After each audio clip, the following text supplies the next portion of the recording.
Hello, I'm Officer Davis, Waynesboro Police Department, and today I'm going to read it to you Goldilocks and the Three Bears.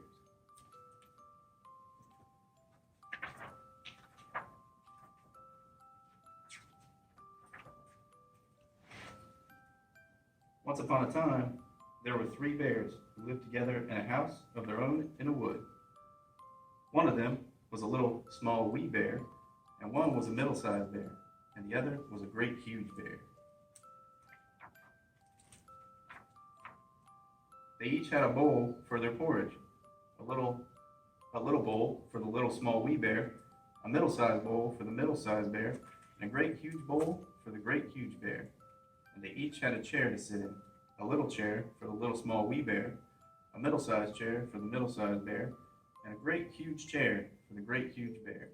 And they each had a bed to sleep in, a little bed for the little small wee bear, a middle-sized bed for the middle-sized bear, and a great huge bed for the great huge bear.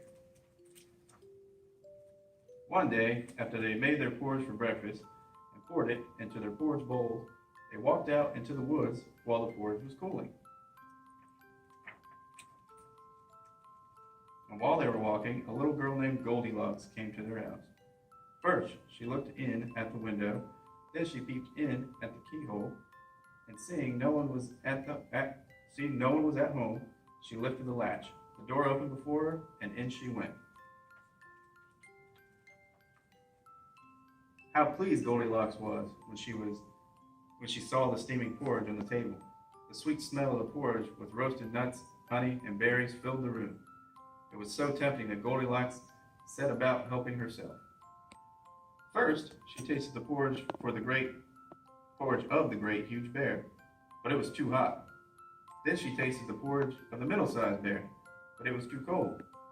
Then she tried the porridge of the little small wee bear, and it was neither too hot nor too cold. It was just right. She liked it so much that she ate it all up. Then Goldilocks sat down in the chair of the great huge bear, but it was too hard for her. Then she sat down in the chair of the middle-sized bear, but that was too soft for her. Then she sat down in the chair of the little small wee bear, and this chair was neither too hard nor too soft, but just right. So Goldilocks seated herself in it, and there she sat, until the bottom of the chair gave way, and down she came, plump, upon the floor. Then Goldilocks went upstairs to the bedroom in which the three bears slept. First, she lay down upon the bed of the great huge bear, but that was too high at the head for her. Next, she lay down upon the bed of the middle-sized bear, but that was too high at the foot for her. Then she lay down upon the bed of the little small wee bear, and that was neither too high at the head nor foot, but just right. So she covered herself up comfortably and fell fast asleep.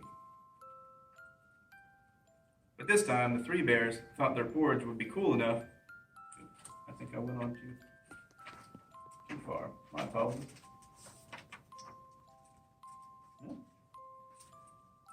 By this time, the bears thought that their porridge would be cool enough to eat, so they returned home for breakfast. Now Goldilocks had left the spoon of the great huge bear standing in his porridge. "Somebody had been at my porridge," said the great huge bear in his great gruff voice. And when the middle-sized bear looked at her, she saw that the spoon was standing in it too. "Somebody's been in my porridge," she said the middle-sized bear in her middle voice. Then the little small wee bear looked at his bowl, and the spoon was in the porridge bowl, but the porridge was all gone. "Somebody's been in my porridge and has eaten it all up," said the little small wee bear in his small wee voice. Upon this, the three bears, seeing that someone had entered their house and eaten up little small wee bear's breakfast, began to look about them. Now, Goldilocks had not put the hard cushion straight when she rose from the chair of the great huge bear. "Somebody's been sitting in my chair," said the great huge bear in his great gruff voice. And Goldilocks crumpled the soft cushion of the middle-sized bear. "Somebody's been sitting in my chair," said the middle-sized bear in her middle voice. "And you know what Goldilocks has done to the third chair?" "Somebody's been sitting in my chair and has sat the bottom right out of it," said the little small wee bear in his little small wee voice. Then the bears thought it necessary that they should make a further search, so they went upstairs to their bedrooms. Now Goldilocks had pulled the pillow of the great huge bear out of its place. "Somebody's been lying in my bed," said the great huge bear in his great rough, gruff voice. And Goldilocks has pulled the cover of the middle-sized bear out of its place. "Somebody's been lying in my bed," said the middle-sized bear in her middle voice. And then the little small wee bear came to look at his bed. There was Goldilocks, sleeping peacefully, her long shiny braids spread across his pillow. Little small wee bear just stared at her for a moment and didn't say anything. But then he cried, "Somebody's been lying in my bed, and here she is." Goldilocks had heard in her sleep the great rough, gruff voice of the great huge bear and the middle voice of the middle-sized bear, but it was only as if she had heard someone speaking in a dream. But when she heard the little small wee voice of the little small wee bear, it was so sharp and so shrill and so like her own that it awakened her at once.